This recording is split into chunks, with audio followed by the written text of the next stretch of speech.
What is up, everyone, and welcome back to the Apex Wiffle Ball YouTube channel. This is the founder of the Apex Wiffle Ball League, Anthony Parada, and we are going to go along the lines of our previous video, which our previous video was our 2024 season recap, awards, and top players video. If you haven't checked that out, go ahead and do so.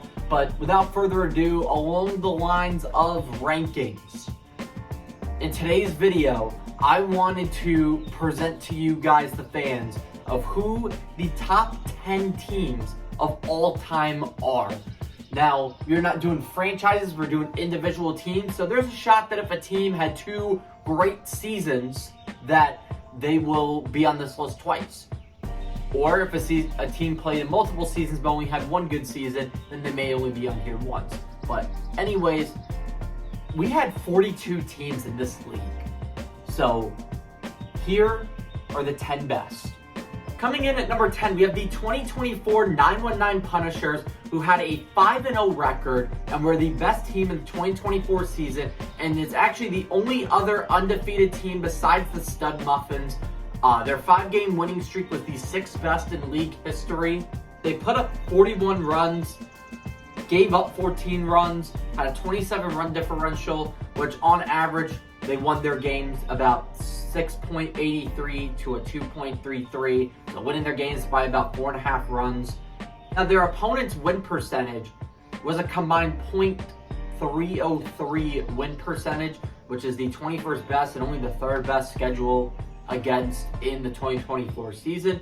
One of the main reasons why the 919 Punishers are 10 despite being undefeated is because of the lack of games they played. Had the 2024 season continued and had they stood undefeated, they would definitely probably be in the top 5. However, especially because they didn't get to play a winning team, they didn't get to play OJ Elite.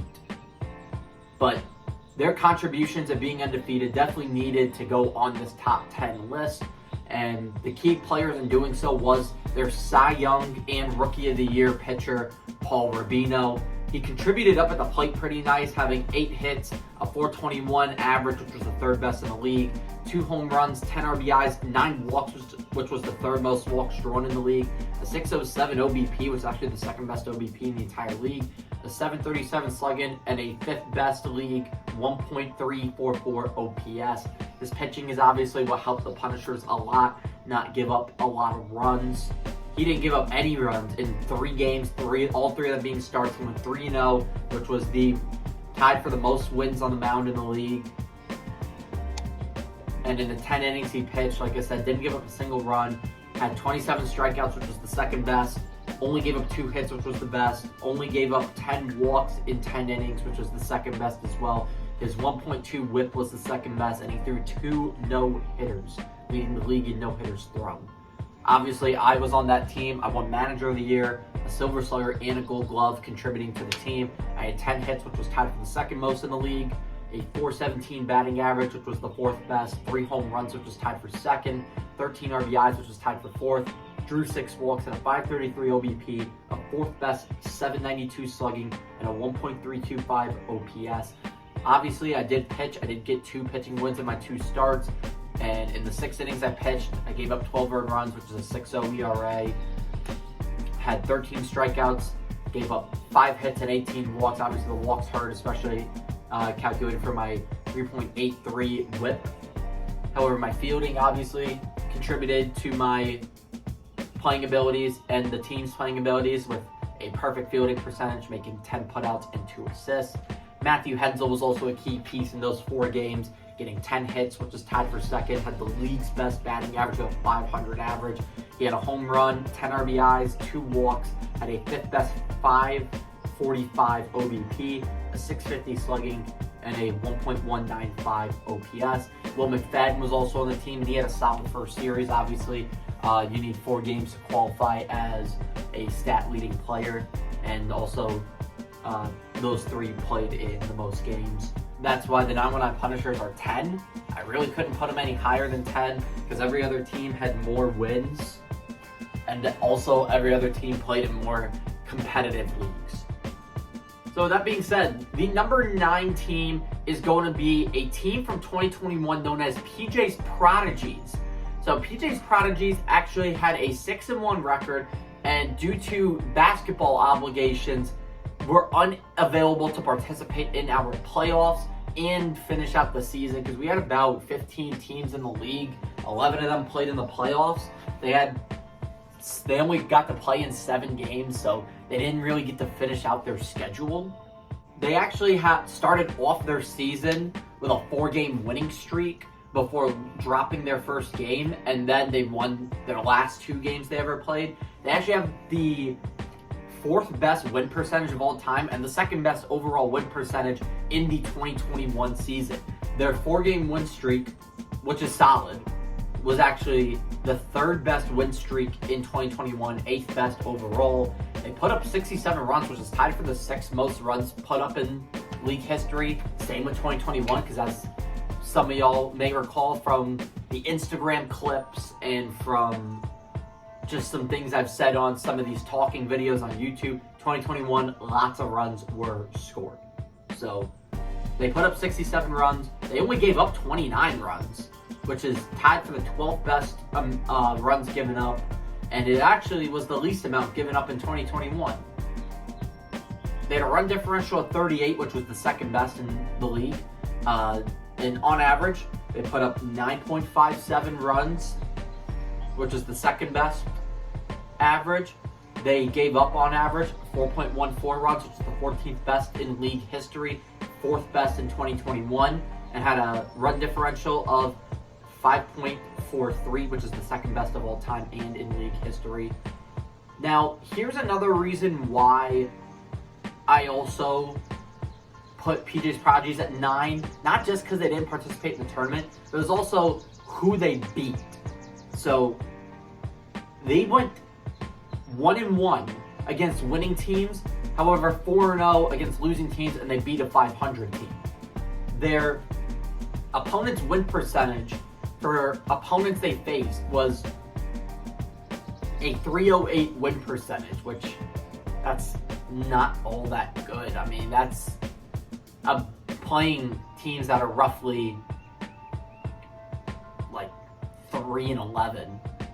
And they actually did play a 3-11 team with the Hot Dogs. They played an 0-5 team with Purple Rain.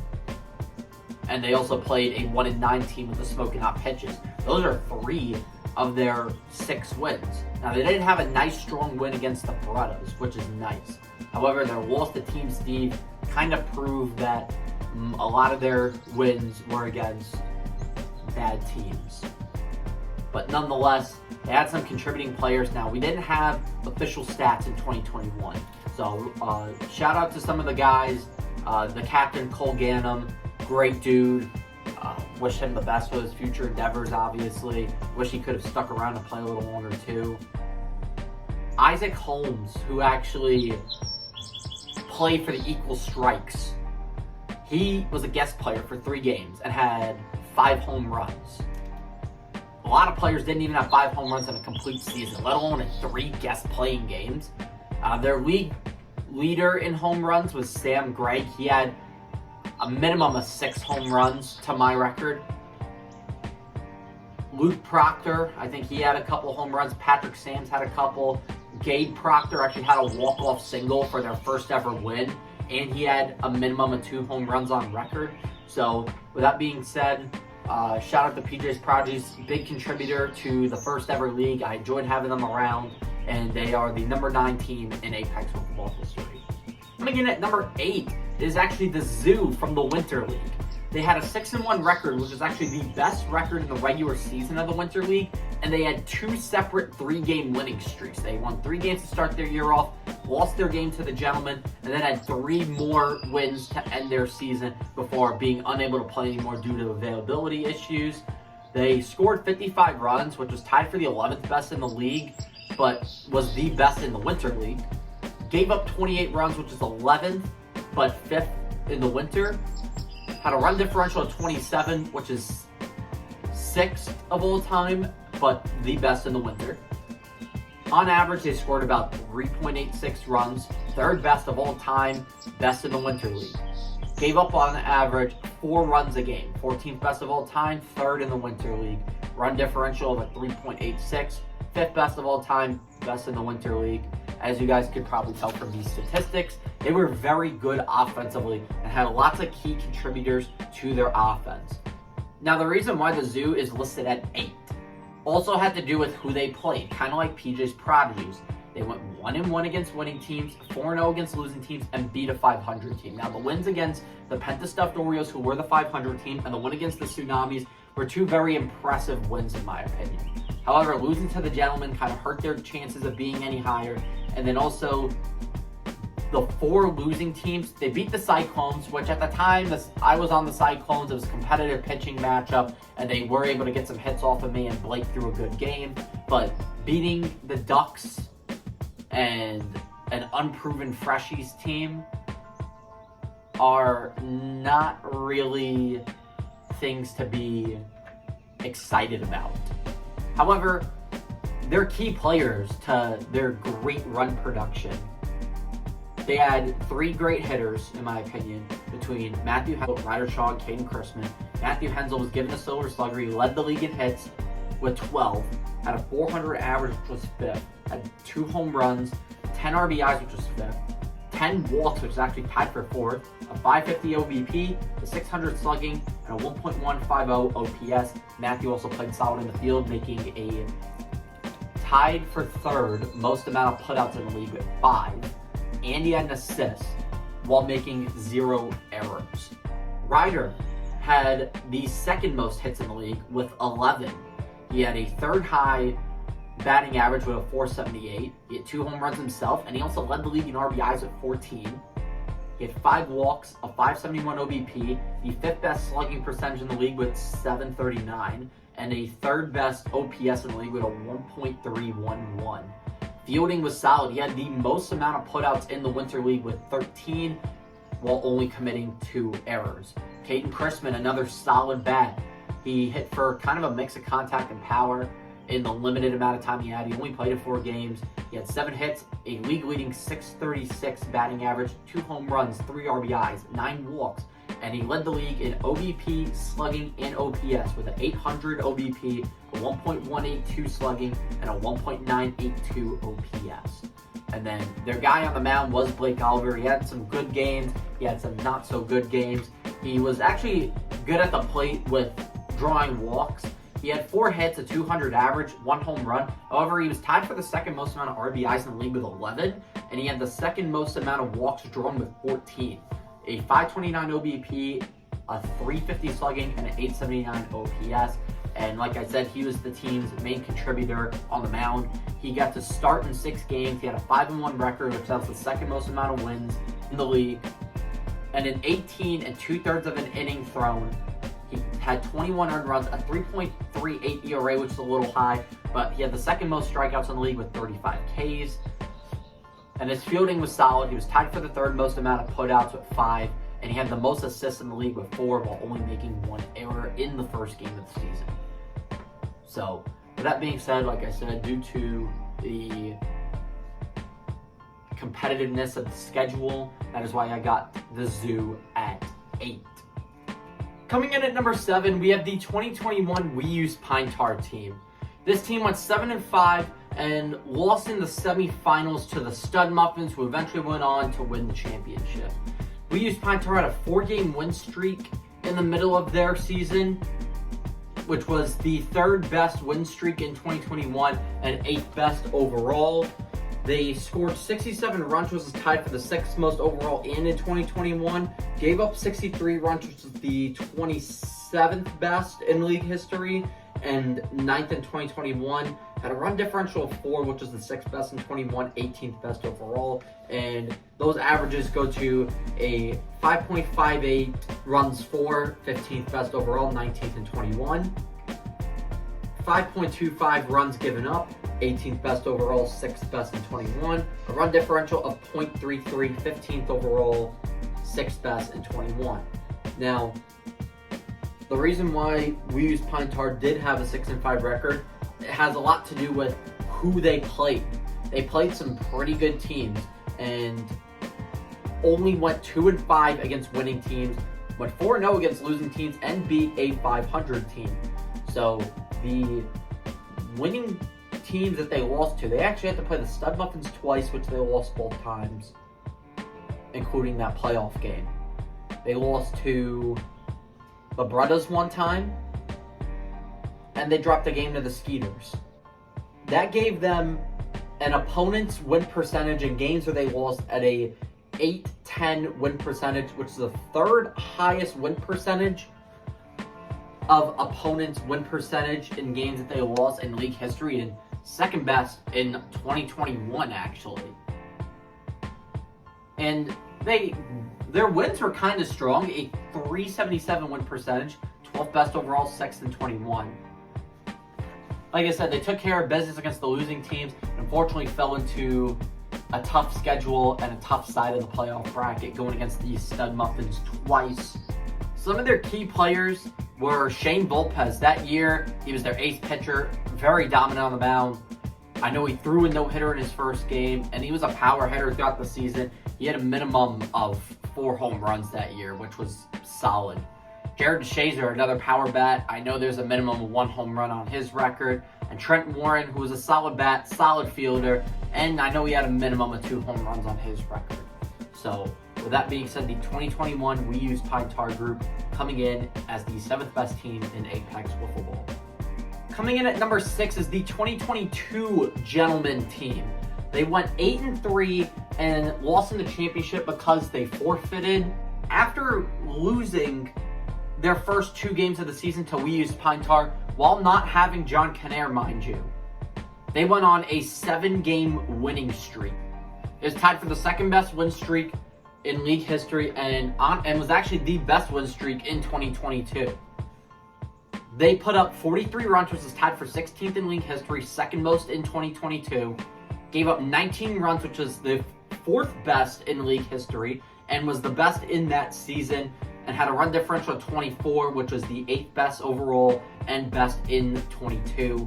On average, they put up 3.91 runs, which was 28th, 3rd best in 22, and they gave up 1.73 runs, which is the best in league history.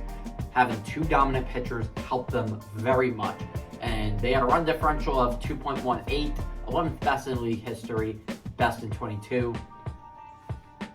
They didn't go up against a whole lot of winning teams because the 919 Punishers fell below 500 after that last loss to the Gentlemen. So technically they were 0-2 against winning teams. However, they were 8-1 against losing teams. Having played the Barnyard twice, having played the Mom Lovers twice, and the Punishers 4 times. But yet again, I don't really look at the Punishers as a losing team. I look at them as a team that fell below 500 because of who they played on the schedule. Someone had to be below 500 in that scenario, technically. Especially because the Punishers were close to 500 and the Gentlemen played them 4 times. Well, they beat them 4 times, lost 1 time. They had the 2nd best opponent win percentage in wins in the 2022 season. Same with opponent win percentage with losses with a 742. This team was honestly a very solid team. They had, in my opinion, 3 solid hitters and 2 solid pitchers. John Canair was their MVP and Cy Young. He had the 3rd most hits in the league with 18, the 3rd highest batting average with a 514, 2 home runs, 7 RBIs, drew 3 walks, had a 5th best 553 OBP, a 5th best 686 slugging, and he had a 1.238 OPS. His pitching was impressive, throwing in 5 games, 3 of them being starts, and 12 innings. He went 4-0 on the mound, 2nd most amount of wins in that season, gave up 2 earned runs, and had a 3rd best 0.50 ERA. 2nd most strikeouts with 36, gave up 5 hits and 8 walks, and had the league's best 1.083 whip, and he even had 1 complete game shutout. Owen Chittister, who was given a Gold Glove that year, he had the 4th most hits in the league with 11, had a home run, 7 RBIs, a 367 average, 3 walks, a 424 OBP, a 533 slugging, and a 958 OPS. His pitching was also very impressive as a number 2 arm, and he could arguably have been the ace of any other team except for his own and We Use Pine Tar. He pitched in 4 games, 3 of them being starts, and he had a 3-1 record, which was tied for the 3rd most amount of wins that season. And in 9 1/3 innings of work, he gave up 1 earned run, which is the league-leading 0.32 ERA. 25 Ks, which was the 4th best, and he gave up the least amount of hits with 2, gave up 9 walks, and had the 3rd best whip with a 1.179.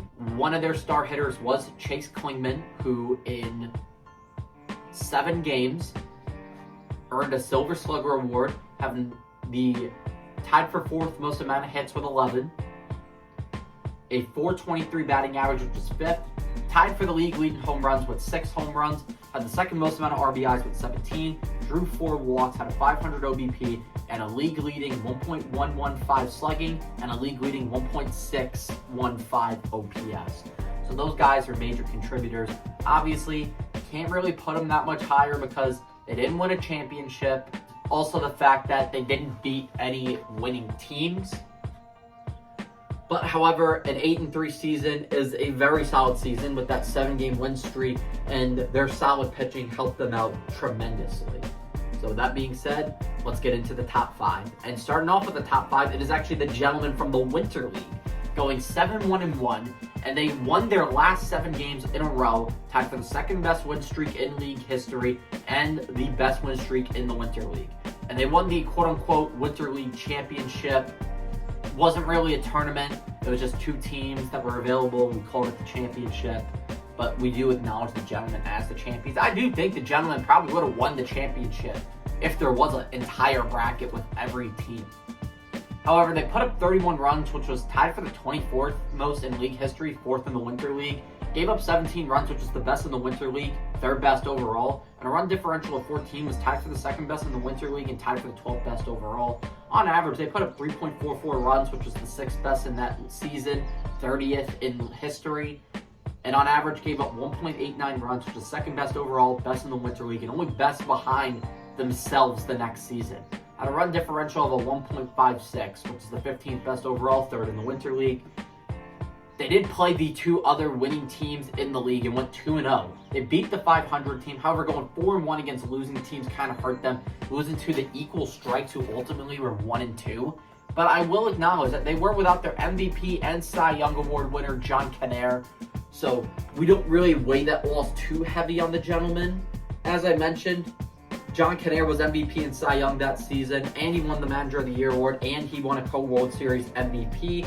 He had 6 hits, a .231 average, 2 home runs, 7 RBIs, drew a 3rd most 11 walks, a .459 OBP, .462 slugging, and a .921 OPS. Although the hitting numbers aren't that great, it really was his pitching that stood out, and he mainly won the MVP because he was a dominant pitcher.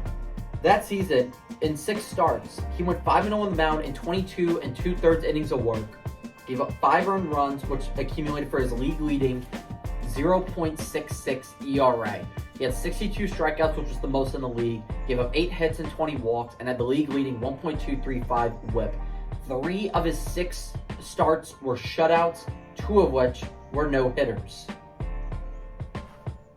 The main consistent contributor up at the plate for them that year was Owen Chittister. He was awarded a Silver Slugger, with 9 hits being tied for the 4th most that season, a .257 average, 1 home run, 10 walks, a .422 OBP, a .343 slugging, and he was a solid fielder that year with 5 putouts while only making 1 error.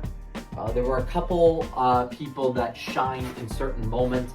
I was on the gentleman for those 2 World Series games, got a Co-World Series MVP for going 4 for 4 with 2 home runs, 3 RBIs, and 2 walks in the matter of 2 games. Chase Klingman, he had 2 clutch home runs that year, 1 in the championship and 1 with a full count, 2 outs, down 1, which was a very clutch and hype moment in league history. And then we also had Tyler Wyatt, who actually had 2 very clutch hits off the wall in the game against the Cyclones. With that being said, because of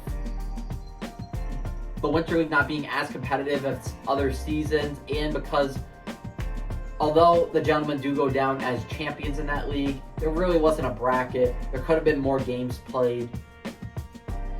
So that is why the gentlemen will be number 5.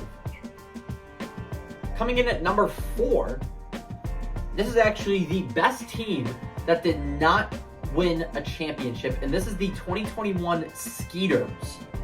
This team went 9-3 and lost in the championship to the Stud Muffins. They lost 2 games to the Stud Muffins. They had a 7-game win streak to start out their season and then ended the season 2-3, unfortunately. This is actually tied for the second best win streak in league history. They put up 90 runs that year, which is the second best in league history. Gave up 53, 7th best in 2021, and had a 37 run differential, tied for the third most in league history, third best in 2021. So on average, they put up 7.5 runs a game, tied for the 6th most amount of all time, and tied for 4th in 21. Gave up 4.42 runs, which was 16th overall, 5th in 21. Had a run differential of 3.08, 7th best overall, 3rd in 21. They went 4-3 against winning teams, so however, took care of business, going 5-0 against the losing teams. Their opponent's win percentage in games that they won was a 378, so not bad. However, the main thing to look at is their opponent's win percentage in games that they lost were 868, the best in the league. I mean, they played the Stud Muffins twice. That was really their kryptonite. But in my opinion, this team had a great all-around team. There really wasn't one specific player that carried the team. They had, in my opinion, a solid core 3. All 3 of them being capable of hitting. And their captain, Peyton Bloom, who was actually the first ever Gold Glove Award winner, played the game very well in all 3 ways, hitting, pitching, and fielding. Chris Moon, who was their Silver Slugger representative, hit roughly 11 home runs. And Jack Billings, I know he had at least 6 home runs. They had Drew Miller and Sam Lurch as supporting cast members, but the core 3 is what really contributed to the Skeeter success, and that is why they are the number 4 team overall and are the best team to not win a championship.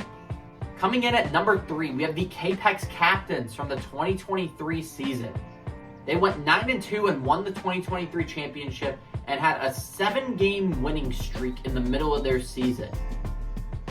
They were tied for the second best win streak, and obviously it was the best in 2023. They put up 53 runs, which was the 13th best overall, best in that season. Gave up 16 runs, which is the second least amount of runs given up in a single season. Least given up in that season. Had a run differential of 37, which was the best in 2023 and the 3rd best overall. And on average, they put up 6.63 runs, which was 10th best overall, best in 23. Gave up 2 runs on average, 3rd best overall, best in 23. And a run differential of 4.63, 3rd best overall, 1st best in 23. They went 3-2 against winning teams because the only winning team besides them in that season was the 919 Punishers that we split in the regular season, and they won 2 out of 3 in the championship. However, they took care of business really nice against the losing teams, going 6-0, playing Walter Wiffle 4 times and the 12-6 Mafia twice. Their key players included their MVP, Cy Young, and Rookie of the Year, Jake Busick. Up at the plate, Jake was a solid contributor. He had 5 hits, a 4th best 278 average. He had 1 home run, had the 3rd most amount of RBIs with 8, was tied for 5th in walks drawn with 10, had the 2nd best OBP in the league with a 536, 3rd best slugging with a 444, and the 2nd best OPS with a 980. And his pitching is what stood out over the rest. In 5 games, 3 starts, he went 3-0 on the mound, 1st most amount of wins, 14.67 innings pitched, a 0 ERA, best ERA in the league, a league-leading 44 Ks, gave up 2 hits and 6 walks, he had the 2nd best whip in the league with a .545, and threw 3 shutouts, 3 no-hitters, and 1 perfect game, which that perfect game was in 6 innings. Their other major contributor, Jack Snipes, he won the Silver Slugger Award and had one of the best single hitting seasons of all time. He led almost every major hitting category in the league. Led the league in hits with 10. Led the league in average with a 500 average. Led the league in home runs with 5. Led the league in RBIs with 19. He drew 7 walks. Didn't lead the league in that because he was too busy hitting the ball. A league-leading 630 OBP. A league-leading slugging with a 1.1. and a league-leading OPS with a 1.730. Hands down, extremely impressive. They had Noah Side, who was their number 2 arm. He was all right at the plate. He had 4 hits, a .235 average, 1 home run, 4 RBIs, tied for the 5th most amount of walks drawn with 10. He had the 5th best OBP in the league with a 519, 5th best slugging with a 412, and the 4th best OBP with a 930. Pitching-wise, some of his numbers were really good, some of them not so good. In 5 games, he started in 4 of them and had a 3-1 record on the mound, tied for the 1st most amount of wins with Owen Chittister and his teammate Jake Busick. And in 5 1/3 innings of work, he gave up 10 earned runs, a 4.09 ERA, which is extremely high for wiffle ball. 20 Ks, 8 hits, 11 walks. The 5th best whip in the league with a 2.591, including, in one of those starts, a complete game shutout perfect game, which was only the 2nd ever perfect game thrown in league history behind Aiden Salpak, and then his teammate Jake Busick went ahead to throw a perfect game in the playoffs. The team also had Nathan Bunch, who was the 2nd best power hitter in the league behind his own teammate Jack Snipes. He was tied for the 2nd most amount of hits that season with 9, had a .333 average, which was 2nd best, 2nd most amount of homers with 2, 2nd best RBIs with 9, drew 4 walks, had a 419 OBP, a 556 slugging, which was 2nd in the league, and a 975 OPS, which was the 3rd best. This team was a very solid team indeed, and they deserved that championship win. They had a great hitting lineup, and on top of that, they had Jake Busick, who was dominant, and Noah Sides, who threw some very nice games as the number 2 arm. So with that being said, the Apex Captains are the 3rd best team in league history. Coming in at number 2 is the 2022 We Use Pine Tar team. They went 9-1, and they won the 2022 championship via a forfeit, but I had a good feeling that they were going to beat the Gentlemen anyways. They went on a 5-game win streak to start out their season, which is tied for the 6th best win streak in league history, 2nd best in 22. Their only loss was because they were without 2 of their best guys, being Trent Warren and Shane Lopez, their number 2 and 3 arms. They were throwing their number 4 and 5 arm in that game, unfortunately. And something to note as well, what We Use Pine Tar, their series against the 0-5 Barnyard got canceled. So more than likely, this team would have won 11 games had they gotten that series in.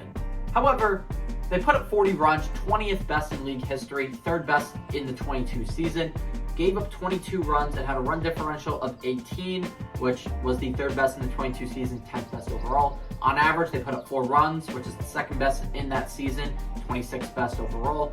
Gave up 2.2 runs, 2nd best in 22, 4th best overall, and a run differential of 1.8. 3rd best in 22, 14th best overall. Their opponent's beaten win percentage was a 3.78, which was actually the best win percentage in the league. Having beaten the Gentlemen twice and the 919 Punishers twice was huge. 2-0 against winning teams and 6-0 against losing teams. The team they lost to ultimately finished 500, and they only played 2 games. Their biggest contributor that season is someone who I did not think was going to be the big contributor, and that was Ryan Watson. Ryan Watson, I thought, was going to compete to be the number 2 arm of the mound.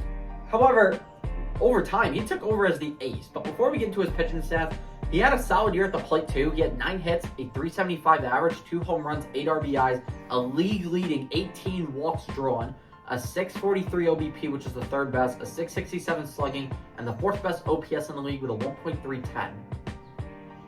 He pitched in 6 games, all 6 being starts, and went a perfect 6-0 on the mound, which is the best in that league, and the most amount of wins on the mound in the stat-keeping era. And in 19 innings of work, he only gave up 3 earned runs, a 0.47 ERA, 2nd best in the league. He had the most strikeouts in that season with 46, gave up 7 hits and 14 walks, he had the 2nd best whip with a 1.105, and in 4 of the 6 games he played in were shutouts, one of which being a no-hitter. He was also solid in the field, making 7 putouts, which was tied for the 4th most that season. And he made the most assists that year, making 3 of them, while only committing 2 errors. Probably the best bat on the team that year was Trent Warren. He was a great all-around hitter. 8 hits, a .400 average. He had 3 home runs, which is tied for the second most home runs that season, 9 RBIs, 10 walks strung, which was the third most, a .600 OBP, which is the fourth most, an .850 slugging, which was the second best, and a .450 OPS, which is the second best OPS in that league. Trent Warren being arguably one of the best leadoff hitters in Apex Wiffle Ball history. They were accompanied by Jack Litt, who had a very underrated season at the plate. He had 6 hits, 2 home runs, 7 RBIs, a .286 average, drew the fourth most amount of walks with 8, a .483 OBP, .571 slugging, and a .054 OPS. And he played solid in the field, making 5 putouts and 1 assist without committing any errors. Jared Shazer, their captain and manager of the year, he had 9 hits himself, a .290 average, a home run, 6 RBIs, 6 walks, a .405 OBP, .387 slugging, and a .793 OPS.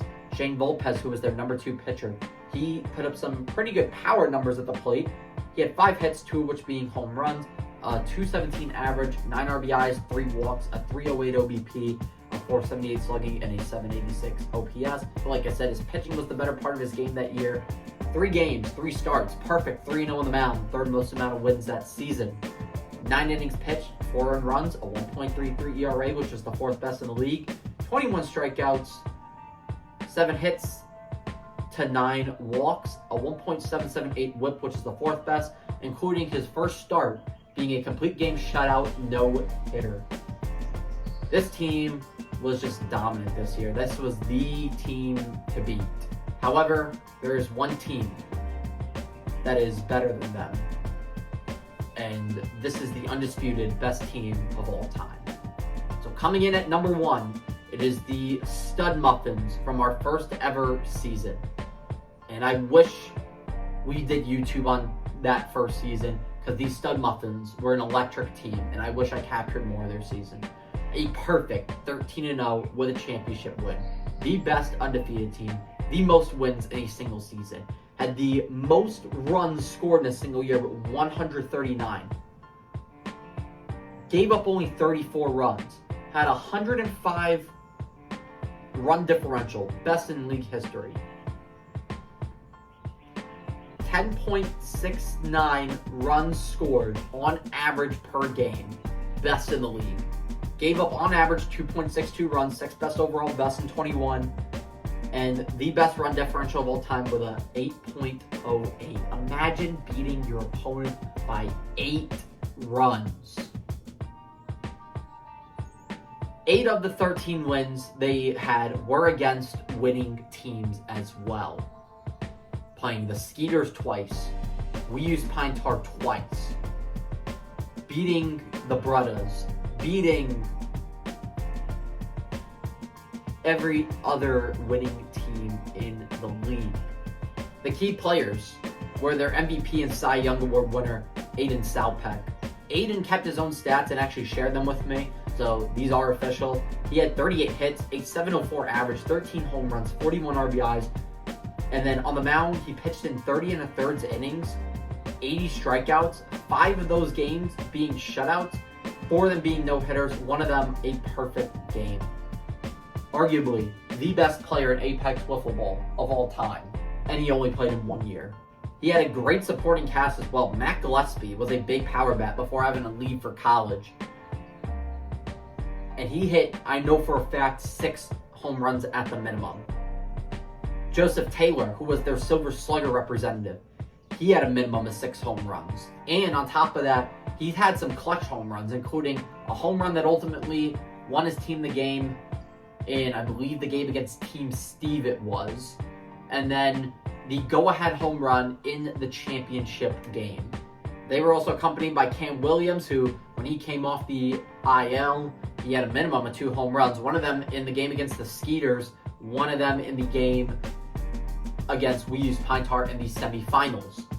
Nick Roth, nice contributing guy, looked like Papa John. That was the nickname on the back of his jersey. He had a minimum of 5 home runs. They had Evan Kaliukos, who was an on-base guy, and Adam Joseph, who had a minimum of 2 home runs. And he wound up playing baseball at the collegiate level, as well as Joseph Taylor and Matt Gillespie.